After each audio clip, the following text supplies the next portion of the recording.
the same as democracy. It's synonymous almost, because of course if equality isn't respected between women and men, we can't have a functioning democracy. So that's what we're trying to achieve for the next generations, trying to show the reality, trying to prove what is happening in order for everyone to have conscience of that. Vous avez parlé du Well, you are speaking about the generation fighting in Iran.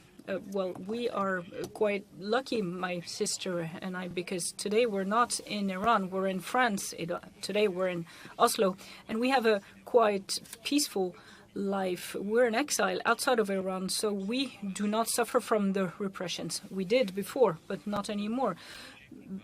We feel very privileged, my sister and I, if we compare to our countrymen from our generation, because they are really suffering much more than we are. Armita, Masa Amini, all those people, they were our age. They got killed. We can go around in the streets. We can fight for Iran without suffering from any repression, without suffering the consequences, which is not the case for our countrymen. We are in exile. There are a number of Iranians in exile, and we really hope we can be their voice and that we can contribute to make the voice of the Iranian generations heard. When it comes to the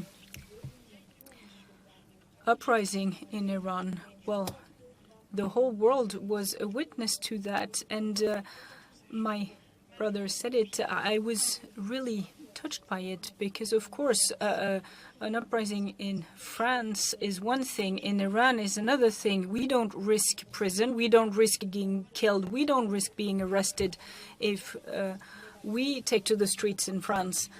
So when I saw all these people take to the streets, I was really touched by that, taking into account the risks they run. BBC Persian, if you don't mind, I'll ask my question in Persian as well. Taghi Rahmani, as Mr. Rahmani, from the tenor of your response, I have gathered that there is an assessment of what has happened.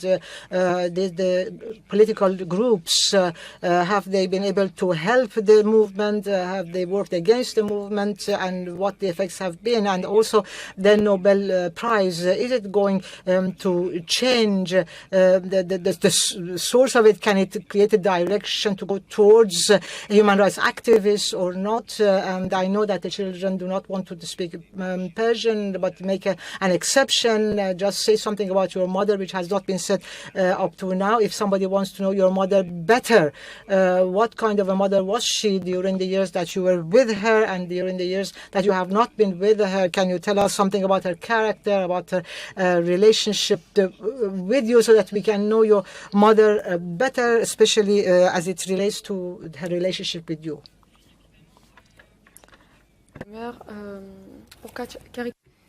Well, let's maybe exaggerate a bit, but my mom is sort of a Disney mom, a bit like my dad, really. They play both roles perfectly, and our families on both sides have allowed us to have a normal childhood. My mother, as a woman, is brave. She's determined. She's fighting for a cause she deems just, women life freedom. As a mother, she's sweet, very nice, generous, pleasant, and always smiling. So I respect her as a woman and as a mother.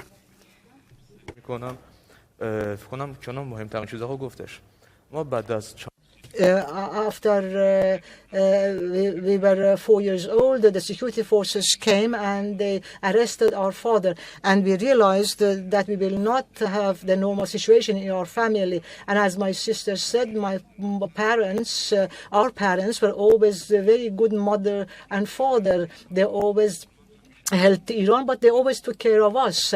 And therefore, I say something about mother that you don't perhaps know. She's a very, very kind person, and she always took care of her children. I said it in French, and I'm saying now in Persian. If today she fights and she is prepared to go to prison, it's because of me and for the Kiana, so that Kiana has the same rights as I do, and so that the children can live in a country with democracy, can grow up in democracy. And my mother is very, very kind. She never said no to us. As I said, she always took care of us. And a little bit, perhaps, she spoiled us too. The question that you asked, I can say that abroad a great role was played in the green movement before. You did not, abroad, people did not really play a very important role in what was happening in Iran. It's the contrary now. The Iranians who are abroad, when they wanted to play a very important role, is that they are going to be strategic. You are abroad, you can live the way you want, to give slogans, to be out the streets, in squares, and demonstrate. Nobody is going to arrest you. I was in prison for 14 years because I demonstrated in Iran. I was exposed to tear gas. I was beaten. I went to prison. I spent many years in prison because I had written articles. If I even quoted the Islamic regime, they would arrest me. They would say, we have said it there, why do you say it here? So when you believe in something and you believe there is different, where you live in France is different, therefore being abroad is different. Inside the country, first of all, there has to be a voice, and therefore they abroad they have to represent you. There has to be a trust. It's not that whatever they say you are going to echo. And also there's a kind of mindset that is not the same. For example, abroad, the Iranians abroad, they played a very important role for Mahsa, but they made strategic mistakes. They said we want it fast, we are hurrying, we want it this way, we want it that way. But that's not how it happens. You always have to take into consideration the capacity of those who live in the country. And that's why I say that we do not have a roadmap. We need two of them. We need one which is strategic to coordinate the forces inside, and then we have another one. We need another one that coordinates those abroad and within Iran. Our region is a very sensitive region. Certain places we are not players.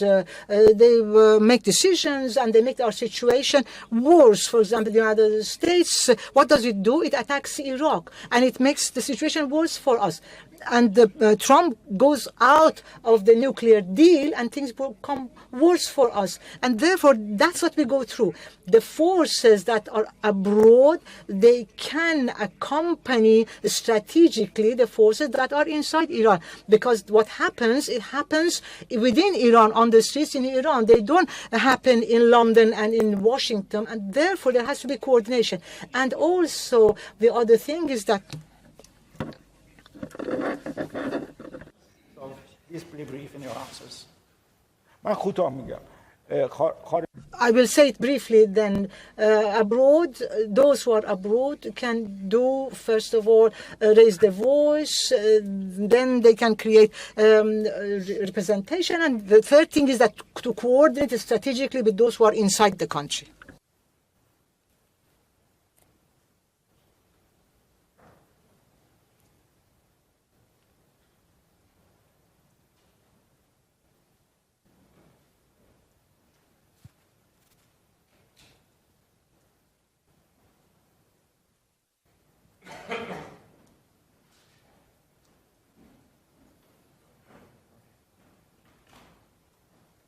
Thank you so much.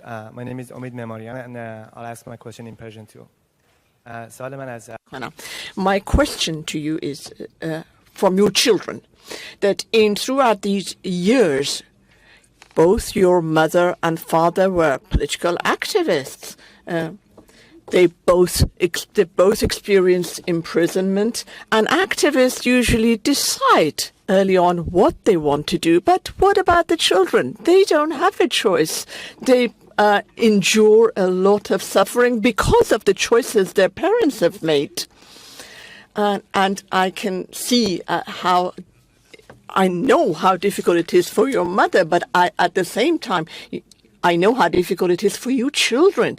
An activist is a way they've chosen, but you children didn't choose. So I want to know what sufferings you've had from the time you stopped seeing your mother. And when did you actually come to the realization that what has happened? And I'm saying this because many civil activists, many of those people who are seeking change, there are many activists who remain anonymous, who die in prison, and their children are raised suffering. But now you have this opportunity here to speak about what you have endured. This prize has given you the opportunity to give a voice to these children of the unknown prisoners and their suffering. What would you say to those children whose parents are in prison but their voices are not heard?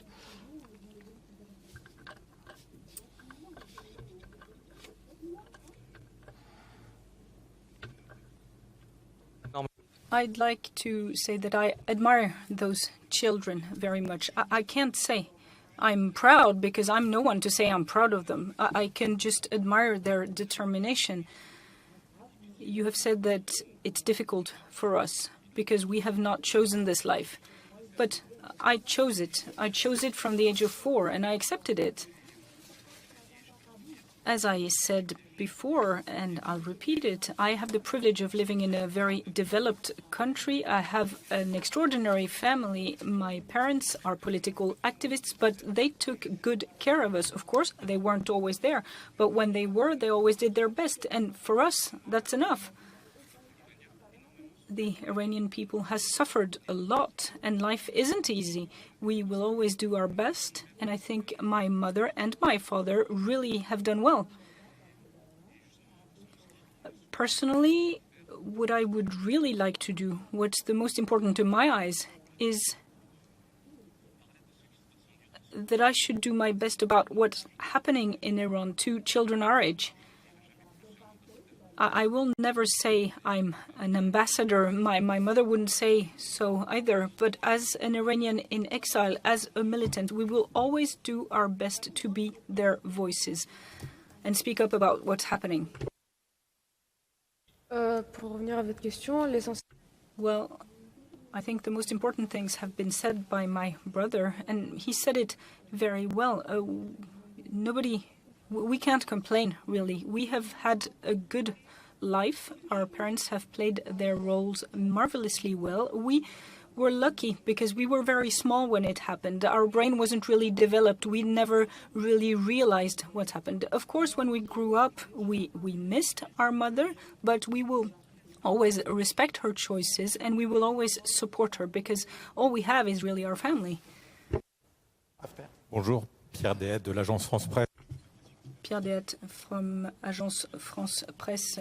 Mr. Rahmani, you said that your wife would go on a hunger strike in solidarity with a religious minority. Could you say a bit more about that minority and why would she stop her hunger strike? What would make her stop it?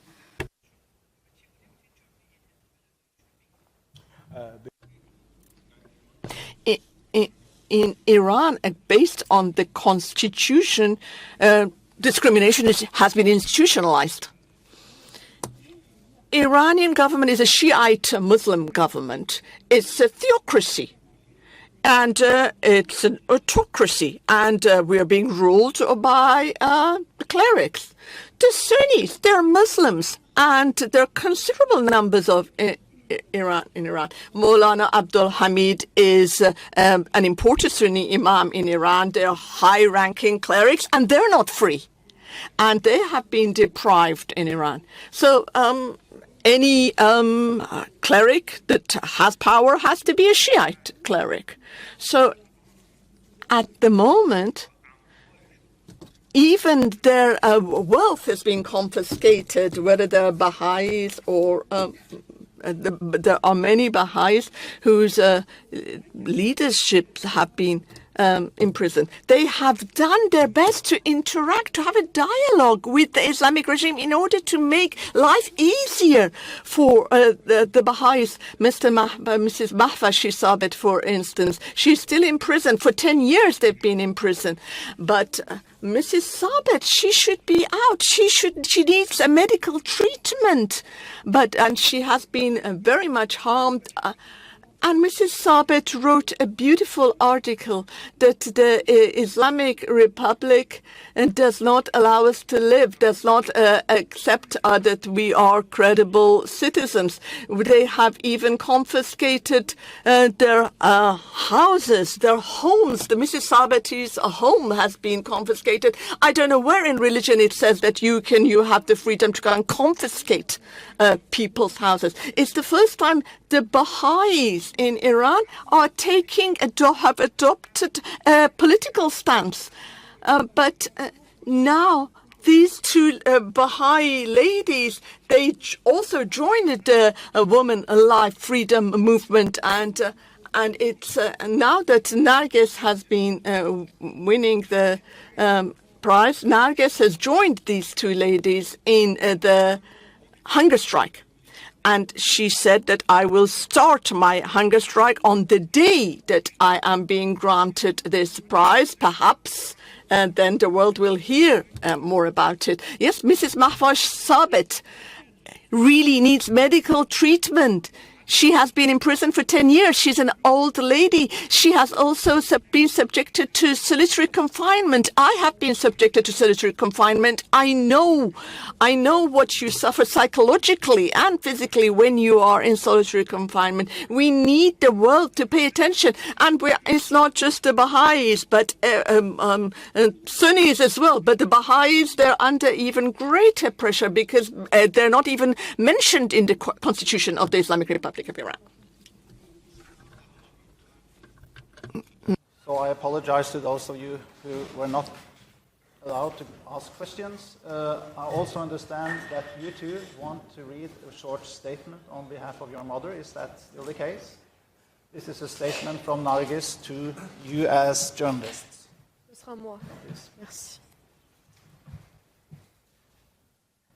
Donc, ma mère a écrit depuis la... So my mother wrote this message. I would read it to you. It's a message from her, and a very important message. Here we go. Ladies and gentlemen, hello. I want to read a message to you from my mother, Narges Mohammadi. At the outside, I would like to mention 5